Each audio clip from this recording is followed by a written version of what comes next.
Avant de parler de priorité, parlons de l'acquis qu'il faut consolider. Lors de la présidence Chevènement, il y a eu des choses qui ont été faites et il faut lui en savoir gré. Et en dépit de tout ce qu'on peut raconter, il y avait un énorme travail colossal qui a été effectué. Et nous lui savons tous gré de l'avoir mise sur orbite, cette institution. Maintenant, il est aussi dans l'ordre naturel des choses d'aller en avant et de construire, de capitaliser sur ce qui existe et de poursuivre.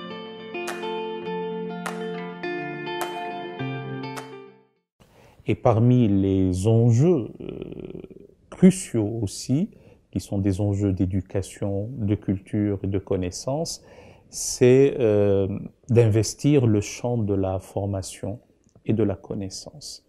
Le spectre est large, je ne veux pas que nous soyons taxés d'élitistes, mais ça va depuis les aides octroyées aux doctorants,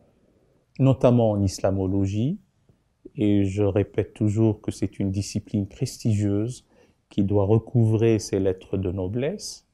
et aussi, de l'autre côté, nous devons nous occuper de la jeunesse, et notamment des jeunes écoliers, des jeunes élèves, etc., pour qu'ils ne soient pas la proie facile à un discours obscurantiste, pour dire les choses simplement. Et vous voyez bien que la gamme est très importante.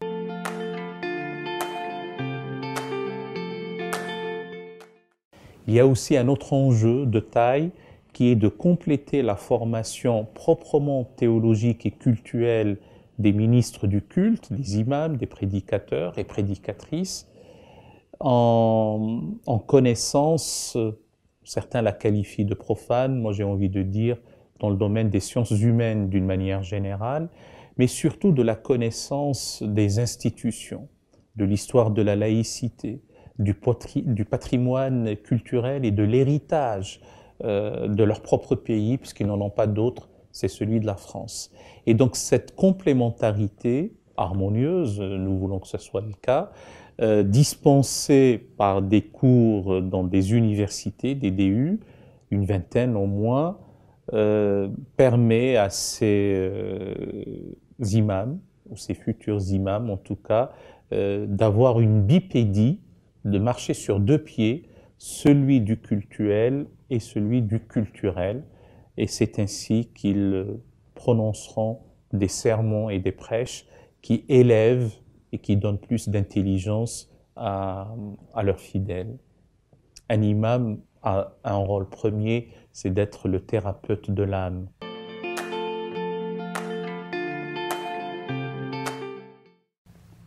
Troisième idée et troisième enjeu, ce sont aussi des colloques internationaux pour que des théologiens, des islamologues, des philosophes, des intellectuels, musulmans ou pas, puissent débattre, parler, communiquer le fruit de leurs réflexions et de leurs recherches, de leurs études,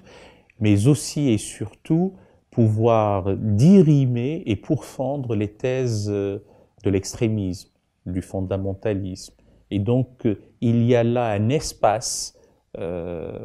académique, universitaire, intellectuel à prendre et à investir. Il y a l'idée d'un prix qui sera décerné à une personnalité qui aura produit une œuvre littéraire, culturelle ou artistique, mettant en exergue et parlant en bien la civilisation ou la culture, parlant bien de la civilisation ou de la culture islamique. Il y a encore, et je finirai là-dessus, cette idée fondamentale de mettre sur pied très vite ces fameuses UPI qui sont des universités populaires itinérantes ou l'université populaire itinérante au singulier. Nous verrons que dans son itinérance, elle va sillonner d'abord la métropole, mais elle ira aussi dans les départements ultramarins pour qu'un débat autour du fait islamique soit un débat construit, serein, apaisé, et combien même il serait emporté, parce que ça peut l'être, et on le canalisera, et cette thérapie par et de la parole fera en sorte que plus jamais la question islamique ne soit une problématique épineuse. Et nous aurons tous rempli notre mission lorsque nos concitoyens musulmans finiront par recouvrer une dignité et une fierté.